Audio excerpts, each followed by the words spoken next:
So let's discuss diabetes today. Diabetes के ना सबसे पहले तो डिस्कस करते हैं. There are 7 types. People only discuss about 2, type 1 and type 2, but there are 7 types of diabetes. सबसे पहले टाइप 1 ऑटो इम्यून, जिसमें हमारी बॉडी के जो सेल्स होते हैं, इम्यून सेल्स, वो खुद ही पैंक्रियाज के बीटा सेल्स को डिस्ट्रॉय करते हैं, जिसकी वजह से इंसुलिन प्रोड्यूस नहीं होता और जिसकी वजह से ब्लड शुगर लेवल बढ़ता है और आपको डायबिटीज़ हो जाती है. टाइप 2 90-95% लोगों में सबसे ज़्यादा पाई जाती है. लाइफस्टाइल डिजीज़ है जिसमें आपके मसल टिश्यूज़, मसल मास ज़्यादा ना होने की वजह से और आपकी बॉडी में विसरल फैट बढ़ने की वजह से, मेटाबॉलिक रेट हेल्थ बहुत ही बेकार होने की वजह से, ये सारी चीज़ों की वजह से आपका जो बॉडी जो टिश्यूज़ हैं वो इंसुलिन रेजिस्टेंट हो जाते हैं और वो इंसुलिन रेजिस्टेंट होने की वजह से ब्लड शुगर लेवल बढ़ता रहता है एंड आपको डायबिटीज़ हो जाती है. फिर तीसरी आती है जेस्टेशनल डायबिटीज़, जो प्रेग्नेंट वुमेन में होती है during pregnancy, but most of the women recover after pregnancy. जो नहीं कर पाती कुछ, तो उनको और उनके बच्चों दोनों को खतरा होता है कि टाइप 2 डायबिटीज़ डेवलप हो जाएगी बाद में. फिर तीसरी होती है pancreatogenic diabetes, sorry for this. Type 3C diabetes इसे हम कहते हैं. जब बॉडी में किसी वजह से कोई इलनेस या कुछ भी इंजरी की वजह से पैंक्रियाज को कम्प्लीटली निकाल दिया जाए तो इंसुलिन वैसे ही प्रोड्यूस नहीं होगा, तो डायबिटीज़ होनी है. उसमें कोई ऑप्शन नहीं, उसमें इंजेक्शंस लेने पड़ते हैं, इंसुलिन थेरेपी लेनी पड़ती है. या कुछ पार्ट पैंक्रियाज का निकाल दिया जाए और कुछ पार्ट रह जाए, लेकिन जो पार्ट बच गया वो इतना इंसुलिन प्रोड्यूस नहीं कर पाता कि वो बॉडी की नीड्स को मेट कर पाए. तो लाइफस्टाइल रिस्ट्रिक्शंस बहुत ज़्यादा आ जाते हैं और अगर वो ना मेट के तो टाइप 2 डायबिटीज़ होने के बहुत सारे चांसेस बढ़ जाते हैं. फिर पाँचवीं जो आपकी आती है वो होती है मोनोजेनिक. ये किसी भी जीन म्यूटेशन, किसी भी स्मॉल जीन की म्यूटेशन के चलते जो आपको टाइप 2 डायबिटीज़ हो जाती है. देन आपके आती है LADA. LADA is your latent autoimmune diabetes which is found in adults, that is the full form. Basically ये होता क्या है, ये होती तो टाइप 1 है but it is misdiagnosed as type 2 initially, then later on it is find कि ये टाइप 1 होती है. तो इस तरह ये 7 टाइप्स ऑफ डायबिटीज़ हैं. हाँ, एक और मिस करिए मैं, सेकेंडरी होती है जो किसी भी मेडिसिन खाने से या किसी और इलनेस की वजह से आपको डायबिटीज़ हो जाए, तो उसे हम सेकेंडरी डायबिटीज़. तो दीज आर 7 टाइप्स. उनमें से जो सबसे ज़्यादा कॉमन है वो है टाइप 2, 90-95% में होती है. वो क्यों होती है, लेट्स डिस्कस अबाउट इट. उसके 4 मेन रीज़न है. सबसे पहला रीज़न है लाइफस्टाइल, ठीक है. फिर आपका मेटाबॉलिक हेल्थ, वो अब ये लाइफस्टाइल से रिलेटेड मेटाबॉलिक हेल्थ आ जाती है. विसरल फैट डिपोजिशन हो जाती है, यानी फैट परसेंटेज इंक्रीज होना. फैट दो तरह से डिपॉजिट होता है, या तो सबक्यूटेनियस खाल के बिल्कुल नीचे या ऑर्गन्स के अराउंड पे. जो ऑर्गन्स के अराउंड होता है उसे विसरल कहते हैं, वो सबसे ज़्यादा डेंजरस है, वो कंट्रीब्यूट करता है आपकी डायबिटीज़ होने में. फिर उसके बाद जो आपका आता है वो है मसल मास का नीचे गिरना, which is not good at all and directly related to metabolic rate itself and higher fat percentage बढ़ना, जो मैंने आपको अभी बताया. तो इन 3-4 चीज़ों की वजह से ही आपको टाइप 2 डायबिटीज़ होती है. एंड चौथे जो इनसे अलग है बहुत ज़्यादा, जिसको आप कंसिडर नहीं करते लोग, वो है स्ट्रेस भी कंट्रीब्यूट करता है बहुत ज़्यादा, और वो कैसे करता है मैं आपको एक्सप्लेन करूँगा. तो let's get to lifestyle.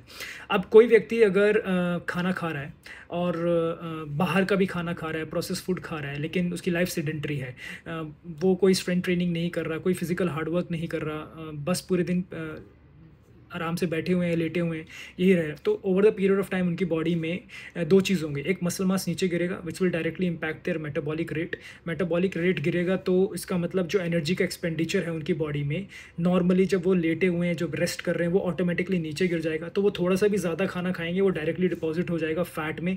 Fat जब डिपॉजिट होगा तो वो 2 तरीके से होता है, या तो सबक्यूटेनियस खाल के नीचे या ऑर्गन्स के around, that is visceral fat deposition जिसकी बॉडी में बढ़ेगा around liver, around kidney, around pancreas, वो उनके फंक्शंस को डिसरप्ट करता चला जाएगा. और जैसे उनके फंक्शंस डिसरप्ट होते चले जाएंगे, आपके जो सेल्स हैं, जैसे मसल टिश्यू हुआ या मसल सेल्स हुए या लीवर सेल्स हुए या फिर आपके फैट सेल्स हुए, वो ऑटो इम्यून बन जाते हैं. वो मतलब कि रेजिस्टेंट हो जाते हैं इंसुलिन से. मतलब अगर इंसुलिन रिलीज भी होगा तो भी वो ब्लड ग्लूकोज को अपनी तरफ नहीं लेंगे.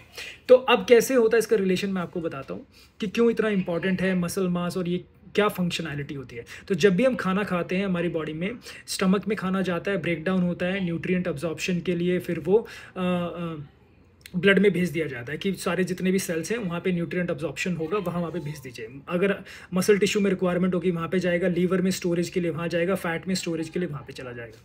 अब होता क्या है कि जैसे ही वो जाता है तो पैंक्रियास जो होता है, जैसे ब्लड शुगर लेवल बढ़ता है तो वो बीटा सेल से बोलता है भाई इसको रिलीज़ करो इंसुलिन को. जैसे इंसुलिन रिलीज़ होता है वो क्या करता है, वो मसल्स में जाता है, ग्लूकोज को लेके। तो ग्लूकोज का जो सबसे बड़ा स्टोरेज है हमारी बॉडी में वो है हमारे मसल्स है। वो 60 to 75% ग्लूकोज वहीं स्टोर कर लेते हैं एज ग्लाइकोजन। उसके अंदर कुछ डोर्स होते हैं जिन्हें ग्लूटफोर बोलते हैं। वो जो डोर्स होते हैं उनके थ्रू वो एंटर करता है और वहाँ पे एज ग्लाइकोजन स्टोर हो जाता है। दूसरी जगह जो वो स्टोर होता है वो होता है लीवर, ताकि आपको बाद में अगर एनर्जी की रिक्वायरमेंट पड़ जाए कभी फास्टिंग में, स्टार्वेशन में, कोई इलनेस में, तब वो वहाँ पे लीवर भी उसको स्टोर करके रखता है।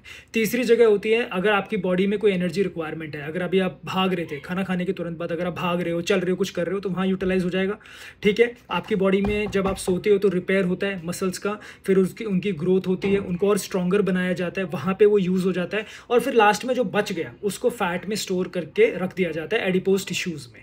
ठीक है, अब अगर आपकी बॉडी में मसल मास कम है, आप एक्टिव नहीं हो, तो आपकी बॉडी में जो रिपेयर है, जो ग्रोथ है, उनके लिए जो ग्लूकोज चाहिए या मसल टिश्यू में जो स्टोर होना है, जहाँ पे वहाँ पे स्टोर होना चाहिए, वहाँ पे रखा होना चाहिए, वहाँ उसकी ज़रूरत नहीं पड़ेगी, वहाँ वो ख़त्म हो गया। तो एक ही जगह ये जाएगा, वो है सारा का सारा फैट।